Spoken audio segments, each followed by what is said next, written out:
Eu acho, na verdade, generalizando, que a gente tem duas representações dos adolescentes na grande mídia. É o adolescente como o grande momento áureo da vida, né? Não tanto adolescente, mas o jovem mesmo, como assim, um lugar que todo mundo quer ocupar atualmente, né? E ele é um lugar de consumidor, né? E, por outro lado, o adolescente pobre, que é visto como potencialmente perigoso. Então, você tem, eu acho que se a gente pegar, fazendo uma generalizando, fazendo uma dicotomia, que a gente sabe que entre um e outro também tem várias nuances, mas se a gente pensar, são as duas grandes representações do adolescente na televisão brasileira. Né? Aquele lugar que é enaltecido, né? De certa forma até estereotipado, né? Da beleza, da saúde, e ao mesmo tempo, né? É aquele que ele é potencialmente perigoso. Ele não apenas está em risco, mas coloca o outro em risco. Né? E quando a gente faz as nossas pesquisas com os jovens de escolas públicas, eles se ressentem muito disso. Eles falam, a televisão só vem aqui na periferia quando acontece uma coisa ruim. Quando acontece uma coisa boa, ninguém sabe o que de bom tem aqui. E eu me lembro, olha Larissa, eu pesquiso televisão faz muito tempo, então na minha tese de doutorado eu fiz essa discussão com jovens de periferia do Rio de Janeiro e já se falava isso há mais de 10 anos. Né? Essa queixa, entre aspas, essa forma que legítima que eles colocam, de que eles só aparecem quando acontece, os jovens de periferia, quando acontece violência. Né? Quando envolve, eles só se tornam visíveis quando cometem algum ato violento. Então, as coisas boas, as manifestações culturais, as formas que eles pensam, que eles se relacionam com o mundo, dificilmente aparecem na televisão brasileira. Atualmente a gente tem, né, um padrão de beleza que, na verdade, poucos se encaixam, né? Muito poucos se encaixam.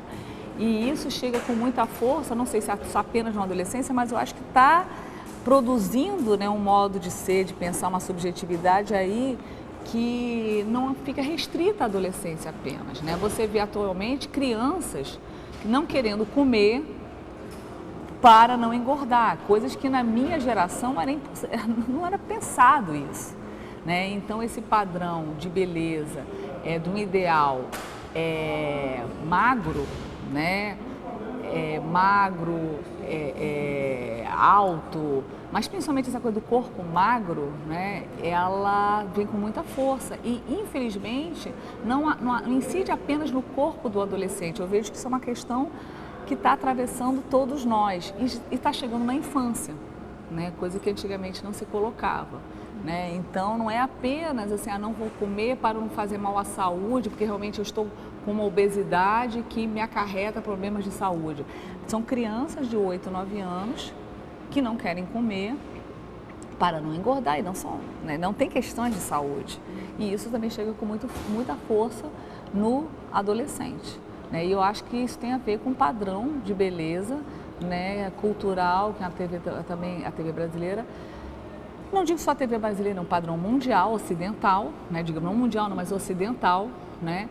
Em que incide com muita força, porque também esse adolescente ele ocupa esse lugar de consumidor em potencial, tem muita coisa feita para ele, e isso tem uma série de produtos também que chegam em relação a como manter, como fazer seu corpo escultural, ideal, que aí tem a ver com o corpo magro. Né? Infelizmente, eu acho que falta uma diversidade, né, uma mídia de qualidade. Eu acho que ela implica também em representar a diversidade do nosso país, inclusive a diversidade das juventudes do nosso país. Né? É difícil a gente falar de uma adolescência ou de uma juventude. A gente tem uma diversidade, modos de viver a adolescência e a juventude distintas, né? Em diversos lugares do nosso país, dependendo da classe social, da cultura local, enfim. E eu acho que falta ainda na televisão brasileira um link maior com essas formas de ser adolescente, essas formas de ver ser juventude. Por um lado, eles veem, né, tem algum conteúdo, né, feito para a adolescência, eles falam disso nas nossas pesquisas, mas que eu vejo uma ambivalência. por um lado, alguns admitem, até às vezes quando a gente faz oficina com jovens falando, discutindo a relação deles com a mídia, alguns falam assim, mas eu vejo Malhação, aí todos, como é que você vê Malhação, que coisa absurda. Então, assim, tem uma ambivalência. Ao mesmo tempo, eles acham interessante, ao mesmo tempo, outros também dizem, às vezes os mesmos dizem, não, eu vejo isso porque eu não tenho outra coisa, mas eu gostaria de ver outras coisas na televisão, né? Então, eu acho que falta um pouco ainda a televisão brasileira representar, né, em seu conteúdo, a diversidade dos modos de ser adolescente e jovem aqui no Brasil. A televisão, ela tem essa função pedagógica, né? Ela nos ensina formas de ser, estar e sentir no mundo. E eu acho que a gente trazer de uma forma criteriosa temas polêmicos, por exemplo, uma coisa que a gente discute na escola, como eu faço pesquisa em relação à juventude e mídia, a gente discute isso no território escolar, um dos temas polêmicos que a gente aborda é o uso do celular em sala de aula, né? E a gente, como é que os jovens, e a gente já faz essa discussão com os jovens, e às vezes alguns professores também participam, então, e eles se envolvem muito. E a gente vê que existe uma diversidade de opinião, né, quando a gente coloca, né, e que há um confronto de ideias e um amadurecimento que a gente discute ética, né, a gente discute diversas coisas. Então, por exemplo, uma discussão como essa mobiliza os jovens, e é um tema polêmico, né, um tema que está aí na escola. Eu fico imaginando assim, como esses temas, né, poderiam estar presentes também na televisão brasileira, com a voz dos jovens também. A gente tem no Brasil uma questão que é do monopólio, né? A gente tem assim, a maioria, boa parte dos canais da televisão, falando que agora da televisão, né, na mão de alguns grupos familiares econômicos. Então, isso aí já tira esse caráter de diversidade, algum desses grupos ligados a grupos políticos, né? Então, daí fica difícil, né? Eu acho que a TV pública, né, a gente aqui está na TV Ceará, a TV pública, ela tem esse papel, né, de que ela não tem um dom, quer dizer, o dono é a população.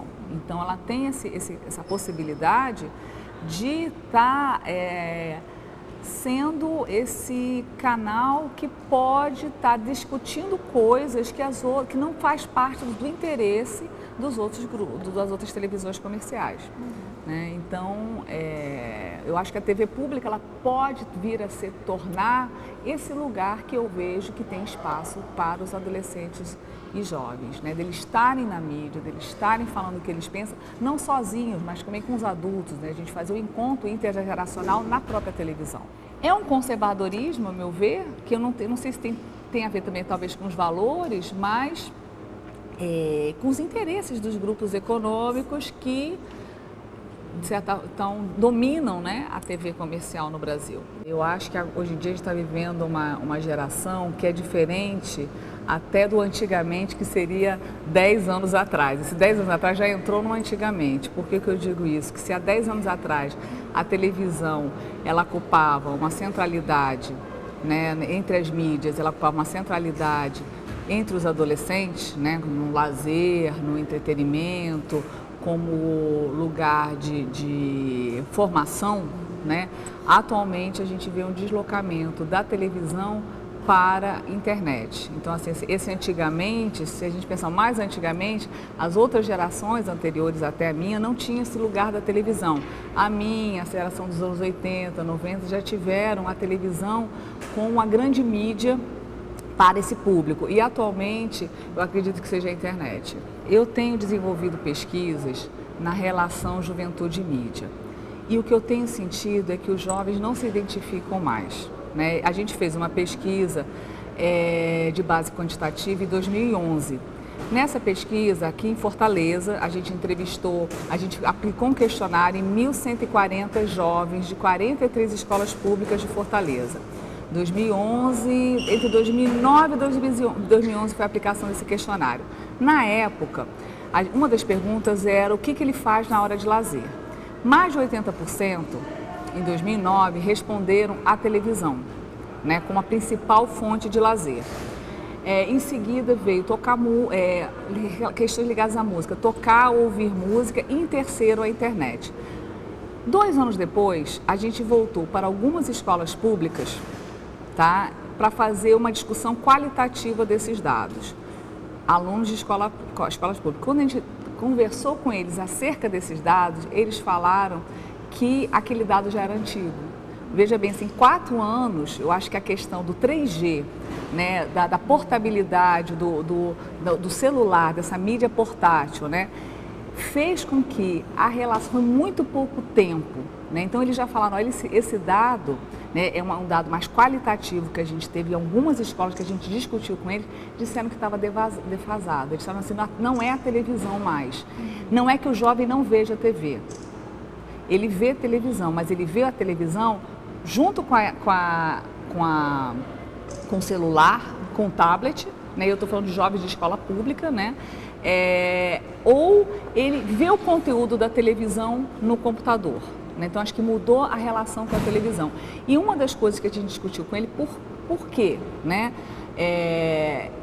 E uma das coisas que eles colocaram para a gente é que eles não se reconhecem. Quer dizer, eu estou falando de jovens de periferia, de escolas públicas aqui em Fortaleza, eles não se reconhecem. Eles falam, por exemplo, não existe um jornal, né, televisivo feito para o jovem. Né? Então, acho que é uma coisa que assim, eles não têm. E agora eles têm uma outro lugar, né, a internet, em que eles têm uma diversidade de conteúdo e que eles se reconhecem em boa parte desse conteúdo. O que a gente vê, né, nessas pesquisas que eu venho realizando é que eles foram educados, né, de uma certa forma, ou seus pais, pela televisão. Então, ao se apropriarem da internet, né, ao ter essa possibilidade de não ser apenas um consumidor, né, a gente sabe, embora a gente saiba que o consumidor ele nunca é passivo, nem quando uma relação que ele tem com a televisão, que ele tinha com a televisão, não existe essa passividade, mas ele agora tem a possibilidade de se anunciar. Né? O jovem agora ele é um produtor de conteúdo. O adolescente, o jovem, ele posta coisas.